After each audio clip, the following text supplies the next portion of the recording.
Salut, c'est Carole. Une petite anecdote qui m'est remontée là, incroyable. Un petit truc sorti derrière les fagots.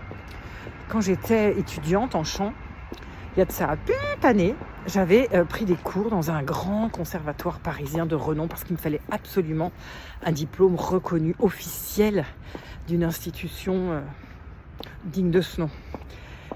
Et il y avait là une grande chanteuse d'opéra, très connue, je ne citerai pas le nom, quoique ça me démange, mais bon, peu cher, elle est montée là-haut, donc elle est avec les étoiles, j'imagine que, voilà, je la laisse où elle est, dans la lumière. Elle m'avait complètement prise en grippe. Elle se foutait de ma gueule tout le temps parce qu'en fait, quand je prononçais le français, je roulais les R à la bourguignonne, comme elle disait. Et donc, elle m'imitait devant tous les élèves. Et à chaque fois que j'arrivais, je me disais, bon, je vais encore m'en prendre une bonne vague d'humiliation et de critiques devant tout le monde, ce que je détestais, ce qui était très, très, très inconfortable pour moi, évidemment. Tu t'imagines, quand tu viens, tu chantes, tu déposes un peu ton cœur sur la table, parce que ta voix, c'est toi. Et je faisais du mieux que je pouvais, et j'essayais de m'appliquer, et il y avait toujours un truc où elle rigolait, elle se foutait de moi, devant ses chouchoutes, elle avait ses chouchoutes. C'était tellement douloureux que j'étais obligée, en fait, de passer d'abord dans les toilettes pour me faire un petit peu de relaxation, de sophro, d'auto-sophro, en fait, pour me relaxer, me dire, allez, tu vas en chier, tu vas en baver, mais c'est comme ça que tu vas prendre le métier, c'est comme ça, il faut que tu tiennes le coup, t'es trop sensible, range tes ailes, range tes bras, range tout ce qui dépasse, rentre dans la boîte, et puis surtout, ne montre rien. Il faut que tu sois forte. En fait, je me disais, pour être dans ce métier, il faut que tu sois forte, donc tu dois rien montrer, tu dois surtout pas te laisser ébranler par ce qui est là. Laisse tomber quoi. Et du coup, c'était tout l'inverse qui se passait. C'est-à-dire qu'en fait, au lieu de donner le meilleur de moi-même, j'étais complètement coincée. Ma voix, elle était serrée. Du coup, je chantais pas bien. Je chantais même faux. Donc, elle se moquait encore plus de moi. Moi, je perdais complètement confiance en moi. Et j'avais beau me préparer longtemps en passant avant dans ces fameuses toilettes, je perdais confiance au fur et à mesure du temps. Ça a été une période qui m'a tellement marquée parce qu'il n'y avait rien de positif finalement. Je me suis fait vraiment mal.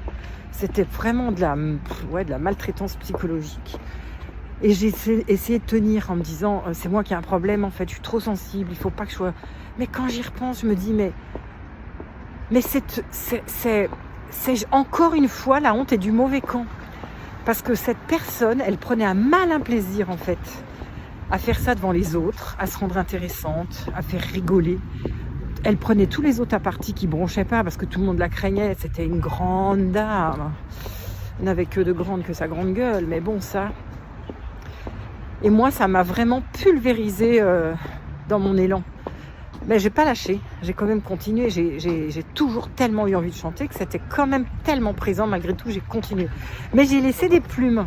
Et ce petit message pour dire, quand vous n'êtes pas accueilli dans tout ce que vous êtes, dans toutes vos facettes, que la personne n'est pas capable de reconnaître ce qui est là et de vous transformer, de vous élever avec le potentiel que vous avez, mais fuyez, elle ne va pas vous faire du bien, même si vous croyez en fin de compte, elle va vous donner de la force, elle va vous donner une structure, c'est faux. C'est faux, vous allez construire une structure sur des sables mouvants. Le moindre truc, ça va s'effriter. Moi, à chaque fois que je me retrouvais dans une situation avec un chef d'orchestre ou en audition ou avec un collègue qui était un peu tyrannique, un peu comme ça, qui pouvait être très vite blessant, moi je perdais complètement pied. Ça ne m'a jamais renforcé, ça a été tout l'inverse. Vraiment, l'environnement c'est précieux. Entourez-vous des gens qui vous élèvent et ceux qui vous cassent et qui continuent de vous casser, ça n'a rien de bénéfique, rien de positif. À la longue, ça va effriter votre potentiel, ça va pulvériser votre talent et surtout votre confiance en vous. Alors que quelqu'un qui peut être dur, mais qui va vous élever en vous donnant cette structure, en vous permettant de prendre confiance pour vous dépasser, mais en vous portant. Mais là, c'était pas le cas. Ben là, c'est ok. Mais là, c'était pas le cas. Il n'y avait rien qui justifiait cette attitude, vraiment.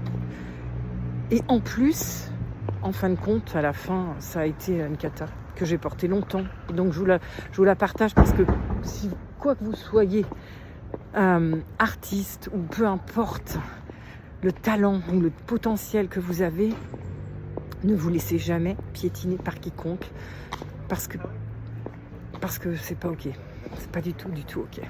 Voilà mon petit message du jour. Je vous embrasse.